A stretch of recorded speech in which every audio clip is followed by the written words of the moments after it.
वैद्य, चितेरो, पारधी, पटवारी और कव्य, इनको नरक हमेश है औरन को जब तब्य।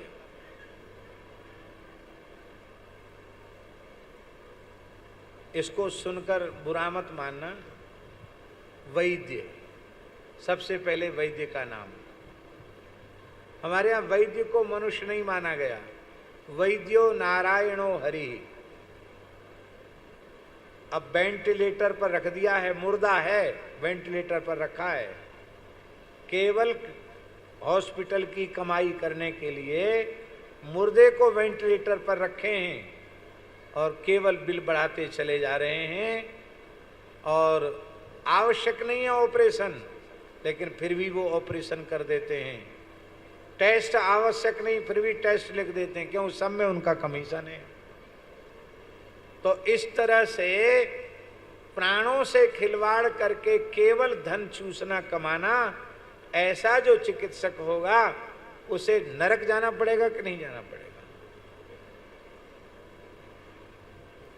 वैद्य चितेरो, चितेरो माने चित्रकार, चित्रकारों को भी नरक जाना पड़ेगा। आप ऐसे चित्र नहीं बना रहे हैं जिनसे आपके भीतर सात्विक भावों का संचार हो, आपकी वासना भड़क उठती है, ऐसे चित्र आप बना रहे हैं तो लोगों का पतन करा रहे हैं आप। अथवा आजकल तो परंपरा चल पड़ी है महाराज जी हिंदू देवी देवताओं के अश्लील चित्र बनाने की, कितनी घटनाएं घट चुकी है। तो वो नरक नहीं जाएंगे क्या? पारधी, पारधी माने प्राणियों की हिंसा करने वाले, कसाई, बधिक, पारधी, और क्या बताए? पटवारी। कोई पटवारी जी बैठे हो, बुरा नहीं मानना। हाँ, क्योंकि पटवारी भी कई बार जमीन का नंबर इधर से उधर कर देते हैं थोड़े पैसा लेकर के, और गरीब आत्महत्या कर लेता है कई बार, पर उनके जूं नहीं रेंगती है। तो इस तरह से किसी भी निर्धन दुखी प्राणी को पीड़ित करना उल्टे पलटे कागज बना के, इसलिए उसको नरक जाना पड़ेगा, क्योंकि पर पीड़ा सब नहीं अजमाई।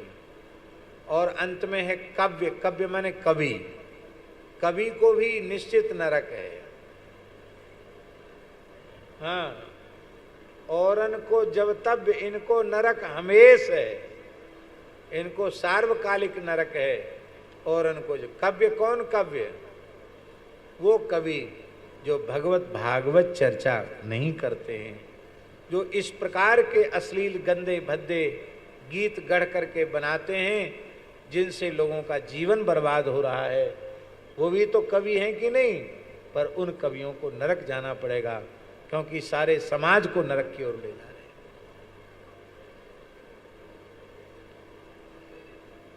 सिर धुन लगा गिरा पछताना है ना, प्राकृत गुण गाने लग जाता है तो सरस्वती भगत हेतु निज विधि भवन बिहाई, सुमरत सारद आवत धाई। अब सामने पूज्य श्री राम स्वरूपदास जी बैठे हैं। आपने अपने जीवन में जीवन भर भगवत भागवत यश ही गाया है। संस्कृत में लिखा तो, अंग्रेजी में लिखा तो, हिंदी में लिखा तो, जो रचनाएं सब भक्तिपूर्ण ही है। गो भक्तमाल तो ऐसी अनुपम कृति है कि शायद नाभाजी के भक्तमाल के बाद गो भक्तों के ऊपर 56 कवित्व छंद में एक विस्तृत ग्रंथ पहली बार बना है भक्ति काल के बाद।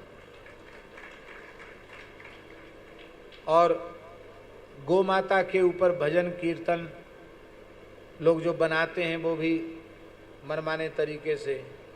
लेकिन ये देखो सुरभि मंगल, इसमें आपकी रचनाएं हैं 150 कविताएं।